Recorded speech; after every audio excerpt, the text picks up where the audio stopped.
I should start out by saying I'm a forester by profession. Scott Stewart Forestry Consultants is a forest management company. We did buy a Christmas tree lot very early in the game, back in the mid-'80s, and Christmas trees have been with us ever since.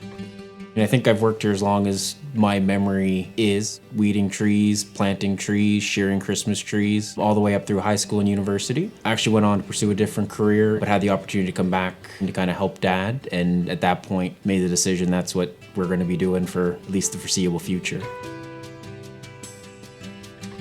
So I'd say diversification's been the reason that Scott and Stewart's been able to exist for 40 years. We do everything from growing seedlings to planting trees, harvesting operations, and also do Christmas tree production. So I think right now we have about 250 acres in production ourselves. Out there on the 250 acres, there's probably on the order of 350 to 400,000 trees growing right now. We do everything from picking seed, then we'll actually take that seed and kind of mimic what nature does to bring it through. It's called stratification process. The quality of the seedling is so important, and because we do grow so many different types of trees. Different trees like different conditions.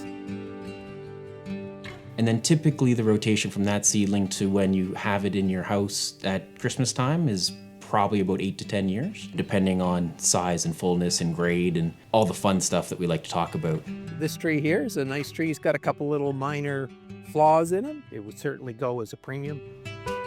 Nova Scotia is a great place to grow balsam fir because it looks for the cold temperatures. It also likes to grow in really moist environments. There's a lot of work that goes into working the land in sustainable ways, working with the compatible vegetation, working with all the other species that use the woodlot at the same time.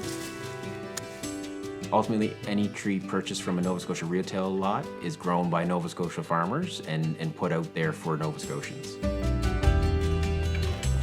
I don't think I necessarily look like the typical farmer that people think when they imagine it. But I mean, at the end of the day, so farmers are using the land and the resources they have, growing things across the landscape, working with the environment and mimicking nature where you can to kind of get the results that you want.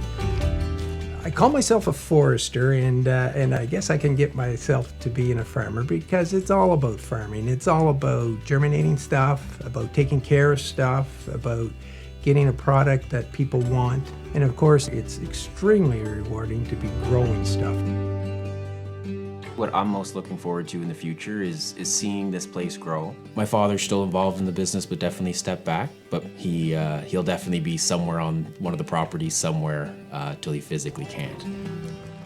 Very blessed in the sense that I have two sons who are working with me every day. Couldn't ask for anything more to be working with your sons. The one thing I could say as far as learning goes, if you're going to grow stuff, whether it's in forestry or whether it's in agriculture, is to have patience. Not everything you start works out, but if you have patience, it's pretty rewarding at the end when you get them to where you want to get them to.